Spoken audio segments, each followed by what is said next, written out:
السلام عليكم البنات. اليوم ان شاء الله غادي نقدم لكم واحد الفيديو على المسمن، كيفاش الطريقه ديالو ساهل وكيتحضر بسرعه وبلاد لي. كنتمنى انكم تجربوه وتشوفوا معايا الطريقه كيفاش كيتخدم. وندوزو دابا المقادير. السلام عليكم. اليوم غادي تشوفوا معايا المقادير ديال المسمن. غادا ديروا ان شاء الله الوستي، كديروا بواحد الطريقه سهله وبسيطه جدا. دارت هنايا الدقيق، واحد القبيصه د الملحه على حسب الخليط، ودارت الخميره وغادا تعجن. بطبيعه الحال الماء على حسب الخليط. وهذه البنات هي العجين ديالنا من بعد ما جمعاتها. غير جمعاتها يعني واحد 2 دقائق وخلاتها ترتاح. دلكاتها تقريبا 1 2 دقائق، ما كتحتاجش تدليك بزاف، وخلاتها ترتاح. غنخليوها ترتاح تقريبا واحد نص ساعه ونعاودو نتلاقاو. وهنا البنات كندير واحد الزلافه، كنديروا فيها النص ديال زيت المائده والنص ديال الزبده.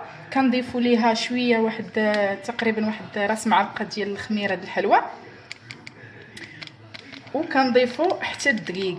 كنخلطوا كل شيء، هما اللي تندهنوا بهم المسمن،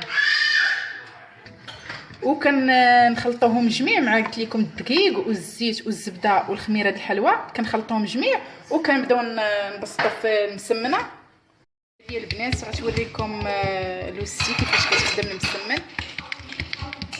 كتخدموا رقيق، يعني كتسرح مسميه وكتبقى تاخذ من هذاك الخليط اللي عملات، وكتبقى تقرص فيها حتى كترقق مزيان. عاد نتوما غتشوفوا معايا كيفاش كدير ليها.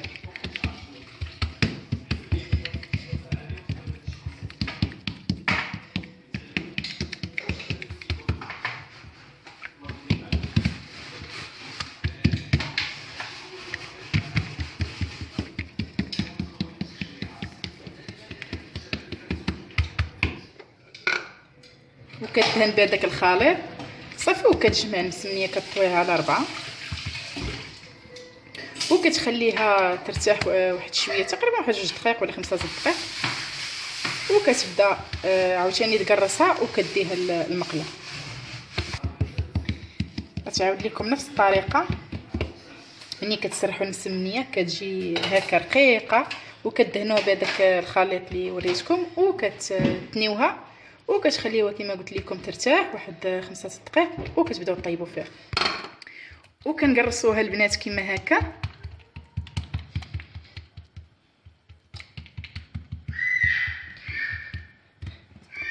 وكنديوها المقله، وكنديروا عليها شويه الزيت من الفوق، وكنخليوها حتى واحد شويه، 1 دقيقه، وكنعاودوا نقلبوها. كتجي على هذا الشكل البنات، كتجي محمره وزوينه. ومره كتقلبوها، كتشوفوها تتحمر، عاد كتقلبوها كما لاحظتوا. كتجي هكا منفوخه، وكتجي محمره، وكتجي زوينه.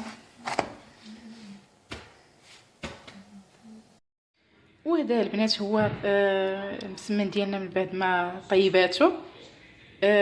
كنشكرها بزاف على هذه الوصفه اللي عطاتنا اليوم، وكنتمنى انكم تجربوه. كيجي غزال، يعني فعلا يعني دارتو تقريبا ما بين عجينه وطياب وكل شيء تقريبا ما كاملاش واحد نص ساعه كيوجد. يعني كنصايبوه الضيفه اللي كيجيو على غفله، يعني بطريقه سهله وسريعه، وما فيش دليك، ما فيش الخدمه بزاف. كنتمنى انكم تجربوه. وإلا شفتوا كيجي هكا مورق، الا لاحظتوا معايا، كنتمنى انكم تجربوه ويعجبكم. وإلا كان عندكم شي سؤال ولا شي اي حاجه، تقدروا تشاركوها معايا في لي كومونتير تحت من الفيديو. كنتمنى انكم تجربوه، ونتلاقاو ان شاء الله في فيديو اخر.